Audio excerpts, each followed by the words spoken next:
इय्याका नअबुदु व इय्याका नस्तईन। देखिए जी, ये FIRें तो पिछले 1.5 साल से बन रही हैं और FIRों का सिलसिला, ये सादी FIR नहीं है, ये किसी जुर्म के नतीजे में FIRें नहीं बनाई जा रही, ये फेक एंड फैब्रिकेटेड जाली FIRें हैं जो एक सियासी बुग़्ज़ और सियासी जो एक निशाना बनाया जा रहा है बुग़्ज़ का, हसद का और एक जलन का और एक बदले की आग में जलती हुई एक हुकूमत जो है वो एक पार्टी पाकिस्तान तहरीक इंसाफ के तमाम जो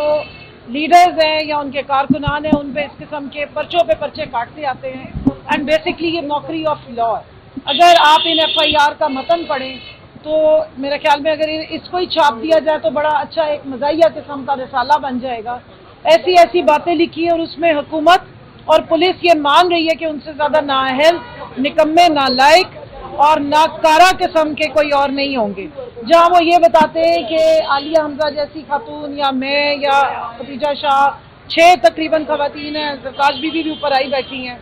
कि ये जनाब पूरे पूरे थाने जला देती हैं, इन्होंने हाथों में क्लाशन कोफे पकड़ी होती हैं, ये फायरिंग करती हैं, ये पुलिस की गाड़ियाँ जो हैं वो जला देती हैं, पूरे पूरे थाने उड़ा देती हैं, ये पुलिस की वर्दियाँ फाड़ देती हैं। तो ऐसी पुलिस को तो जो अपनी वर्दी का दिफा नहीं कर सकते, जो अपनी ज़ात का दिफा नहीं कर सकते, वो अवाम की जान माल, इज्जत और इमलाक का क्या ख्याल रखेंगे। और ये भी आप देखिए कि एक ही वक्त पे अगर 10-10 जगह पे नहीं, 15-15 जगह पे नहीं, 55 जगहों पे 59 के करीब FIRs कट चुकी हैं कि 59 जगहों पे खवातीन एट ए टाइम वारदातें करती हुई पाई गई हो, तो ज़रा सोच लीजिए कि फिर वो हकीकी FIR होंगी या वो सिर्फ और सिर्फ एक जालसाजी के नतीजे में और एक बुग़्ज़ और पॉलिटिकल विक्टिमाइजेशन का नतीजा है। अभी जिस तरह शबली साहब फरमा रहे थे, 96 पाकिस्तान तहरीक इंसाफ के जो लीडरान बशमूल इमरान खान साहब के, उन पे नॉन बेलेबल अरेस्ट वारंट्स जमा करा के और टीमें तश्कील दे दी गई है। और ये हुआ कब है जी? 26 नवंबर के बाद जो इस्लामाबाद मैसेकर हुआ, जब कारकुनान पीसफुल प्रोटेस्टर्स के ऊपर गोली चलाई गई और जोर जबरदस्ती की गई, नाहक खून बहाया गया, तो उसके बाद अभी ठंड नहीं पड़ी है दिल को, अभी उनको सुकून नहीं आया, तो उन्होंने तमाम जो पार्टी के लीडरान हैं जिन्हें पहले ही इस तरह से जलील किया जा रहा था, उन पर मजीद FIRें काटी ताकि कोई जवाबी कार्रवाई ना हो सके, कोई अपना हक ना मांग सके, कोई अवाम के हक के लिए खड़ा ना हो सके और कोई इस मुल्क में हकीकी आज़ादी की बात भी ना कर सके। लेकिन मैं अपनी इस जाली फॉर्म 47 की जो बैसाखियों के साथ खड़ी की गई मुसल्लत शुदा इम्पोर्टेड हुकूमत है, इसको बताना चाहती हूँ कि पाकिस्तान की मोहब्बत हमारी रूह का हिस्सा है, हमारे जिस्मों में खून बन के दौड़ता है। आपने ये खून बहाया है, आपने वायलेंस की है, आपने नाहक खून बहाया और अब आप मजीद जुल्म तशद्दुद कर रहे हैं। आप हमारे पख्तून भाई चाहे वो कोई काम करें, आप उनको जाके पकड़ लेते हैं, उठाते हैं, उन्हें मार पीट कर रहे हैं। आपने पख्तून और पंजाबी अलग अलग करने का नारा लगाया, ये आपकी साजिशें नाकाम होंगी, क्योंकि इमरान खान के हमेशा जलसे हो या कोई भी बात हो, उन्होंने हमेशा मेरे पाकिस्तानियों की बात की है और मेरे पाकिस्तानियों ही उनका पैगाम है। उन्होंने हमेशा बताया कि पाकिस्तान का मतलब क्या, ला इलाहा इल्लल्लाह, तेरा मेरा रिश्ता क्या, ला इलाहा इल्लल्लाह, और इसी रिश्ते के तहत, इसी ला इलाहा इल्लल्लाह के तहत हम आते हैं,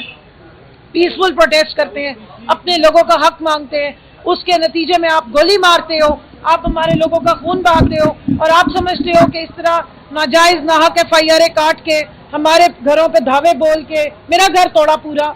बच्चों को ख्वार करके तो आप हमें चुप करा लेंगे। जब आप ये जुल्म करते हैं और ज्यादा लोग खड़े होते हैं, ये याद रखिएगा। अपने हक के लिए आवाम खड़ी है, अपने हक के लिए हम खड़े हैं, अपने मुल्क के लिए खड़े, अपने पाकिस्तान के लिए खड़े, और क्योंकि हमारा लीडर इन सब के लिए खड़ा है इसलिए हम अपने लीडर इमरान खान के साथ खड़े हैं। तो इसलिए ये आपको बताना चाहते हैं,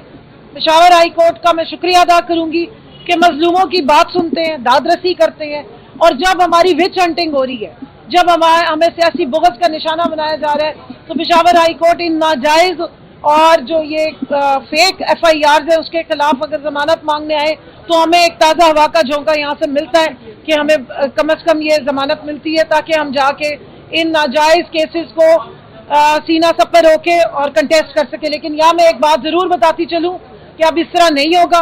कि आप हमारे पे फेक केसेस बनाते रहें और हम चुपचाप उनको जाके अदालतों में कंटेस्ट करें। अब इसके खिलाफ रेजिस्टेंस होगी और ये फेक केसेस का जवाब हुकूमत को देना पड़ेगा। اس کے لیے ہمیں چاہے انٹرنیشنل کورٹس میں جانا پڑے, ہمیں کسی فورم پہ جانا پڑے, ہم جائیں گے. میں یہاں بتانا چاہتی ہوں کہ انٹرنیشنل پارلیمنٹری یونین میں نے آلریڈی کیس کیا ہوا ہے,